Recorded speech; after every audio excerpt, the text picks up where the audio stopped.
Assalomu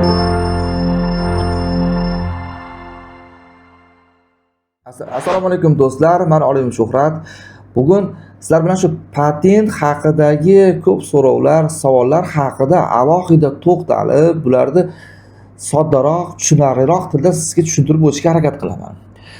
Do'stlar, shu patent rasmiylashtirishdan keladigan bo'lsak, birinchi navbatda shu Rossiya hududiga chet el fuqarosi ishlash maqsadida kelgan bo'lsa, shu albatta 30 kun ichida patent rasmiylashtirish kerak bo'ladi. 30 kundan kech qoladigan bo'lsa, buni jarima to'lash yo'li bilan ana patent rasmiylashtirgandan keyin 2 oydan kechikmasdan ish beruvchi bilan mehnat shartnomasi yoki u bilan fuqarolik huquq shartnoma tuzib, bu haqida MVDga bildirishnoma shaklida shu ish topganligi haqida xabarni yuborib qo'yish kerak bo'ladi. Ana endi ko'pchilikdan kelayotgan so'rov-savollarga to'xtalib o'tadigan bo'lsak, ko'pchilik shu vatandoshlarimizdan tushunmovchilik bo'lyapti. Ya'ni patent rasmiylashtirgan chet el fuqarosi muntazam patent uchun oylik to'lovlar to'lab yurdi, 1 yil muddat tugadi, vaqtincha dam olish uchun uyga ketdi. Ana unda ma'lum muddat vaqt chetda turib kelish kerak ekan degan tushunmovchilik bor. Unday emas. Siz patent rasmiylashtirdingiz, 12 oy oylik to'lovlarni to'ladingiz, dam olishga uyga ketdingiz. Bunday holatda siz istagan kuningiz mamlakatdan chetda shu O'zbekistonda xohlagancha yurib, istagan kuningiz Rossiya hududiga kirib qayta patent rasmiylashtirsangiz bo'ladi. Keyingi masala bu patentni yaroqsiz holatga kelib qolish bilan bog'liq. Ya'ni patent rasmiylashtirgandan keyin 2 oy ichida uydan topshirmadi chet el fuqarosi yoki ma'lum bir sabablarga ko'ra oylik to'lovlari to'lamadi. Bunda sizga berilgan ajratilgan patent 2 xil holatga keladi. Ya'ni mehnat shartnomasi topshirmaganligi sababli shu MVDni nazari ko'zi tushib qoladigan bo'lsa, qonunchilikda belgilangan tartibda sizni patentingizni annullировать qilib qo'yish haqqiga ega. Agar sizni mana shu mehnat shartnomasi topshirmaganligi sababli annullировать qilib qo'ygan bo'lsa, siz chegaraga chiqib kelasizmi, boshqa regionda almashtirasizmi, annullировать qilingan cheslovdan to 1 yil o'tmaguncha patent rasmiylashtirib bo'lmaydi. Endi buni qayerdan bilsam bo'ladi deyishingiz mumkin. Bunda siz yuristlar bilan maslahatlashishingiz kerak. Rasmiy murojaat yozib yo'llab shu CBDU immigrant ma'lumotlar bazasidan срочный yoki shu rasmiy murojaat yozish yo'li bilan VPSga olish kerak. Joriy patentingiz qay holatda ekanligini bilish kerak. Patent shu mehnat shartnomasi topshirmaganligi sababli annullировать qilish mumkin yoki shunchaki e'tibor qoldirmasdan qo'yilgan bo'lishi ham mumkin. Ko'pchilikda kuzatyapmiz-ku, shu 6 oy, 7 oy, 1 yillab kerak bo'lsa mehnat shartnomasi topshirilmagan, lekin patent amalda ishlab turibdi. Ana endi keyingi holat oylik to'lov bilan bog'liq. Agar siz oylik to'lovlarni vaqtida to'la olmadingiz, muddat o'tib ketdi yoki siz patent rasmiylashtirdingiz-u ba'zi bir sabablar bilan O'zbekistonga yoki boshqa chetga chiqib ketdingiz.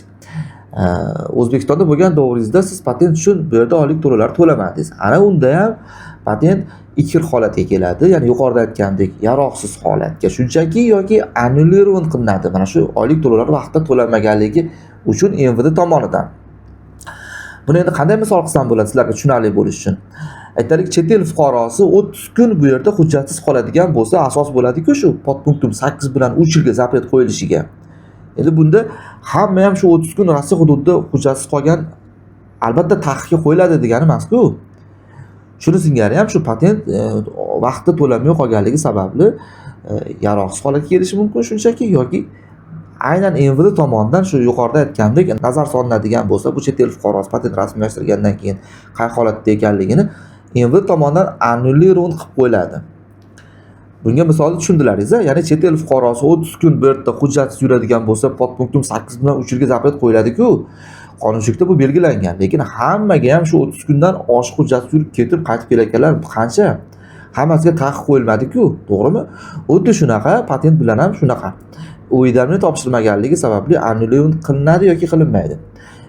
Oylik to'lovlari to'langanligi, vaqtida to'lanmaganligi uchun annullировать qilinadi yoki e'tiborsiz qoldirib annullировать qilinmaydi.